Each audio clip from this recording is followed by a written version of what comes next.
वाला विद्यार्थी भाई बहनों, ધોરણ 12 આપણા શાસ્ત્રના બીજા પાઠ્યપુસ્તકમાં પ્રકરણ 5 વિકલન આપણે આની અગાઉ ભાગ 2 ની અંદર છેલ્લે સ્વાધ્યાય 5.1 માં વ્યાખ્યાને આધારે વિકલન મેળવવાનું બરાબર વિધેયોના વિકલિત મેળવવાની જે રીત વ્યાખ્યાના આધારે એના બે દાખલાની ગણતરી કરી હતી।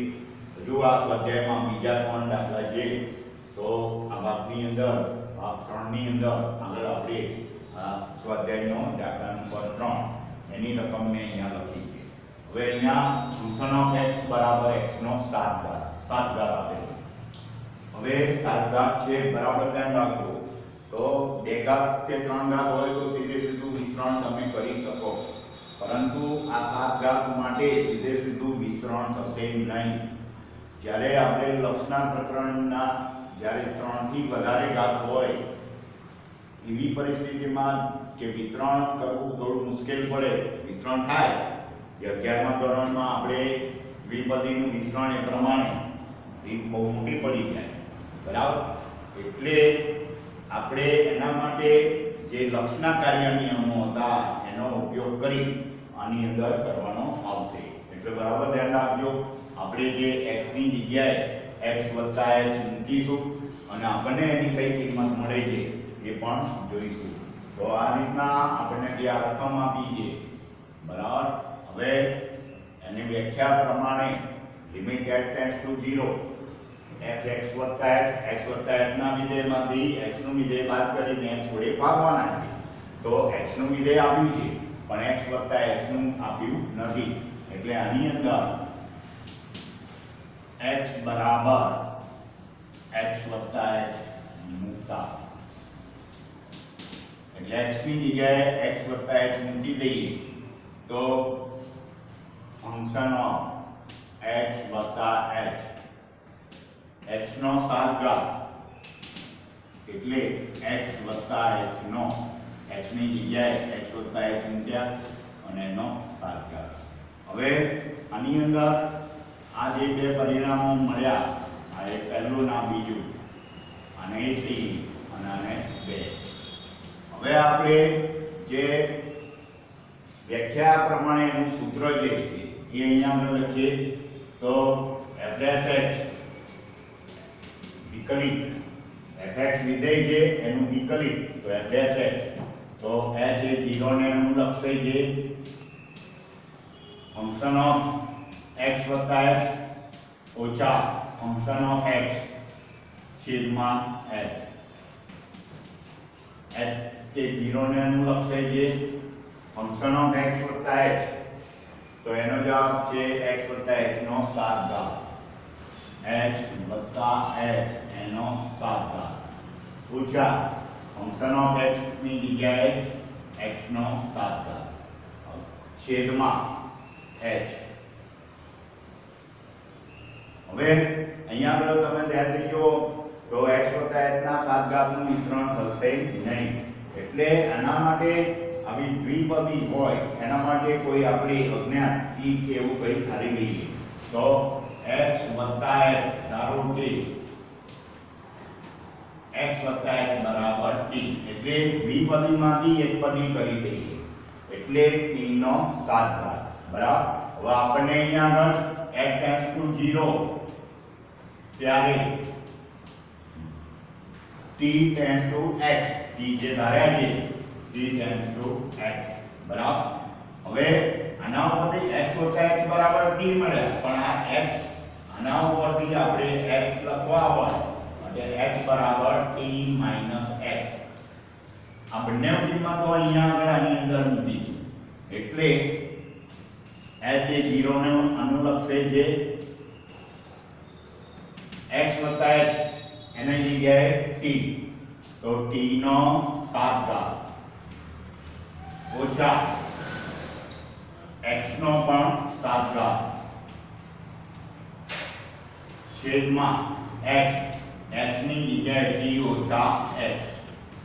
હવે અહીંયા આગળ h એ 0 ને અનુલક્ષતો હતો અને t એ કોને અનુલક્ષે છે x ને, એટલે t tends to x t A x ને અનુલક્ષે। હવે આપણું જે સૂત્ર હતું જે લક્ષના કાર્યનિયમ પ્રમાણે આનો આધારે અહીંયા ઉપયોગ કરવાનો છે આ સૂત્રનો. તો limit x tends to a, x એ ને અનુલક્ષતું હોય ત્યારે x નો n ઘાત ઓછા a નો n ઘાત છેદમાં x ઓછા a, તો એના બરાબર n into a n minus 1 ઘાત. બરાબર. હવે અહીંયા આગળ આ સૂત્રના આધારે આપણે એનો ઉપયોગ કરીએ તો n એટલે ઘાત કેટલો 7 એટલે n એટલે 7. બરાબર. આ સૂત્ર પ્રમાણે n into a n minus 1 પ્રમાણે અહીંયા તમને ખ્યાલ આવે એટલા માટે આ લખ્યું છે. અને n બરાબર કેટલા 7 અને a એટલે તો a એટલે બીજું પદ એનો જે ઘાત પહેલું પદ p અને બીજું પદ એટલે x ઓછા x નો n ઘાત ઓછા a નો ઘાત. એટલે અહીંયા આગળ x ઓછા a એટલે x તરીકે t લીધો છે, t એ x ને અનુલક્ષે છે એટલે a તરીકે આપણે આ જે સૂત્રની સાથે સરખામણી કરીએ તો a બરાબર શું કહેવાશે x. એટલે આ સૂત્ર પ્રમાણે n into a n minus 1, તો n ની જગ્યાએ 7 આવ્યા, a ની જગ્યાએ તમારે શું લખવાનું x અને n એટલે 7 ઓછા 1, તો 7 ગુણ્યા x 7 માંથી 1 જાય તો 6 ઘાત. તો આ પ્રમાણે એનું વિસ્તરણ થશે. બરાબર.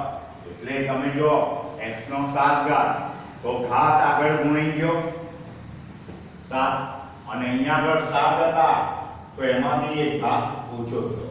આવી રીતે તમારે મગજમાં યાદ રાખો કે ફંક્શન ઓફ x બરાબર x હતા ત્યારે આપણને એનું વિધેયનો જવાબ વિધેયનું વિકલન મળ્યું હતું f'(x).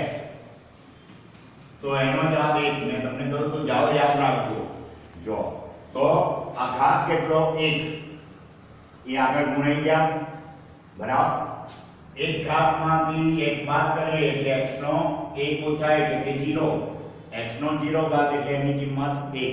એટલે આ પ્રમાણે તમારે પછી બીજો આપણે જોયો fx બરાબર x2, તો એનું વિકલન હોય f'(x), તો અહીંયા શું થઈ જશે બે ઘાત આગળ લખી દેવાનો, ગુણી કાઢવાનો ગુણ્યા x.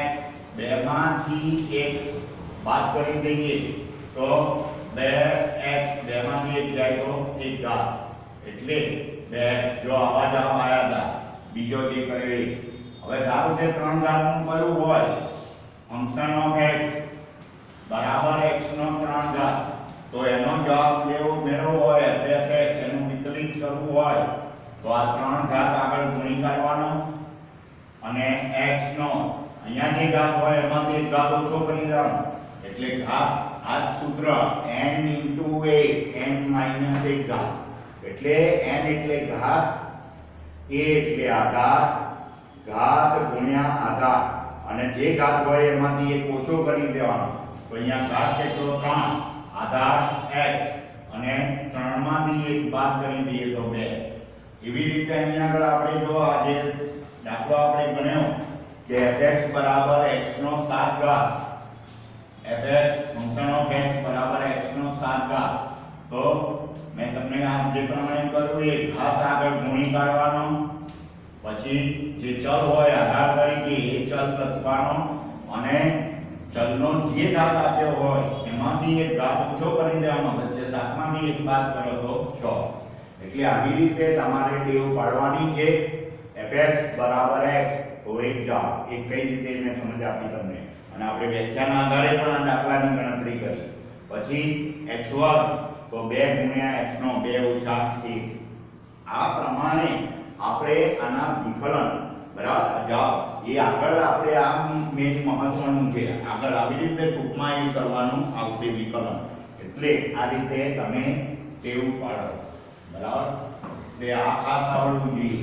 હવે આગળ બીજા દાખલાની વાત કરીએ તો એનાથી આગળ આપણે દાખલા નંબર હવે 4, 5 તો તમે કરશો બરાબર. છઠ્ઠો દાખલો એ છેદમાં આપેલું છે એટલે એક સેટ તમને હું બતાવી દઉં. બરાબર. દાખલા નંબર 6 એમાં fx બરાબર છઠ્ઠો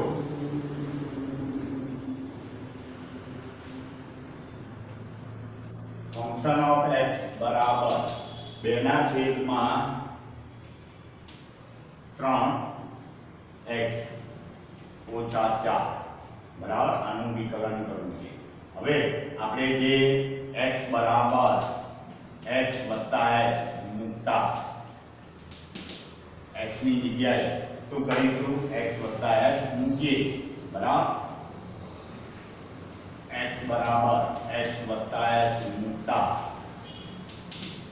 હવે અહીંયા x ની જગ્યાએ x વત્તા h મૂકીએ તો ફંક્શન ઓફ x વત્તા h x ની જગ્યાએ x વત્તા h મૂક્યા 2 3 x વત્તા h ઓછા 4. અને આનું પંક્ત છોડીને સાદું રૂપ આપવું હોય તો 2 3x વત્તા 3h ઓછા 4. આ રીતે યાદ રાખો. અને આ ફંક્શન ઓફ x.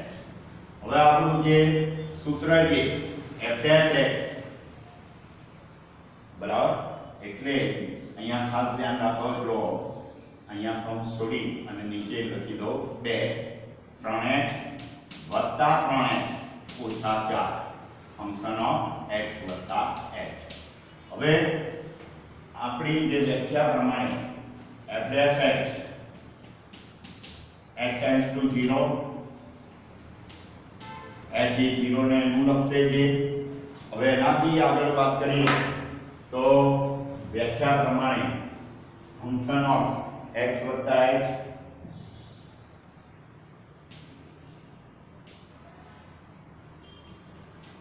ઓછા ફંક્શન ઓફ x છેદમાં h. આ સૂત્ર પ્રમાણે હવે h એ 0 ને અનુલક્ષે છે. ફંક્શન ઓફ x વત્તા h તો 2 ના છેદમાં 3x વત્તા 3h ઓછા 4 ઓછા ફંક્શન ઓફ x તો 2 ના છેદમાં 3x ઓછા 4 અને એના ભાગ્યા h. હવે h એ 0 ને અનુલક્ષે છે. 2 નો ગુણાકાર આની જોડે થશે 3x ઓછા 4 સાથે 2 કૌંસમાં 3x ઓછા 4 ઓછા આ 2 ની સાથે આ છેદ ચોથી ગુણાકાર 2 કૌંસમાં 3x વત્તા 3h ઓછા 4 અને છેદમાં બંને છેદોનો ગુણાકાર એટલે પહેલો છેદ અને આ બીજો છેદ. એમાં દ્વિપદી છે એટલે પહેલા લખો અથવા જે રીતે લખશો. બરાબર. તો 3x વત્તા 3h ઓછા 4 અને 3x ઓછા 4 અને એનો છેદ અહીંયા h. બરાબર. હવે અહીંયા આગળ આપણે કૌંસ છોડી દઈએ. બરાબર. એટલે શું થશે કે 2 તારી 6x. બરાબર. એટલે h એ 0 ને અનુલક્ષે છે. 2 ગુણ્યા 3x તો 6x ઓછા 2 ચોક 8 ઓછા 2 તારી 6x ઓછા 6h ઓછા ઓછા વત્તા 8 એના છેદમાં આનો ગુણાકાર કરવાનો નથી. 3x વત્તા 3h ઓછા 4 3x ઓછા 4 હવે એના ભાગ્યા 8 h તો છેદનો છેદ તો અહીંયા ગુણી જશે એના વ્યસ્ત વડે એટલે ગુણ્યા 1/h એકના છેદમાં આ h વડે ભાગવું એટલે એના વ્યસ્ત વડે ગુણવું તો 1/h ગુણ્યા એકના છેદમાં h. શું કરે? આ h h ના વ્યસ્ત વડે એનો ગુણાકાર કર્યો તો h નો વ્યસ્ત 1/h બરાબર ધ્યાન રાખજો આ h હવે h એ 0 ને અનુલક્ષે છે +100x -100x પરસ્પર વિરોધી એટલે ગણિતના નિયમ પ્રમાણે ઉડી જશે +8 -8 એ પણ ઉડી જશે બાકી રહ્યું -6h આ જે h હતા એ તો આપણા છે બરાબર પણ આ જે રહ્યું એ લખી દઈએ 3x + 3x - 4 અને જો -6h ગુણ્યા 1 તો -6h અને આ 3x - 4 આ છે અને h આ પ્લસ h ઉપર અને આ છેદમાં h એ ઉડી જશે કારણ કે h → 0 એટલે h not equal to 0 આ h અને આ h ઉડી ગયા બાકી રહ્યું એ તો લિમિટ h → 0 h એ 0 ને અનુલક્ષે છે -6 છેદમાં 3x + 3x - 4 અને 3x - 4 હવે આ h ની જગ્યાએ 0 મૂકી દઈએ તો લિમિટ h હવે h એ 0 ને અનુલક્ષે છે એ લખવાની જરૂર નહીં તો -6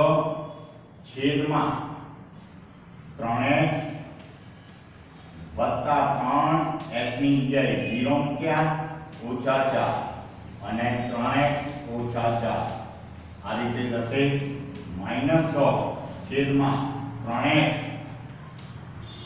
3 ગુણ્યા 0 તો 0 3 ગુણ્યા 0 0 એ લખતો નથી 0 થઈ ગયા 3 ગુણ્યા 0 0 -4 અને 3x - 4 એટલે બંનેનો છેદ સરખો આવ્યો અંશમાં -6 રહ્યા અને છેદમાં 3x - 4 3x - 4 બે વખત છે એટલે એનો 2 થાય તો આ રીતે આનું વિકલન બરાબર એટલે આ જે વિધેય આપ્યું એનું વિકલિત કર્યું અને એનું આ વિકલિત ફળ મળ્યું એને વિકલન આ વિકલનનો વિકલિતની ક્રિયા અને વિકલિત દ્વારા જે એનું ફળ મળ્યું વિકલન બરાબર વિકલિત ફળ એને આપણે શું કહ્યું વિકલન એ આપણે અહીંયા તો અહીંયા આપણે આ ભાગની અંદર બરાબર આટલે સુધી આપણે કરીએ છીએ જો એક અચળવાળો દાખલો છે એ કરાવીશ પણ એ ફરીના ભાગમાં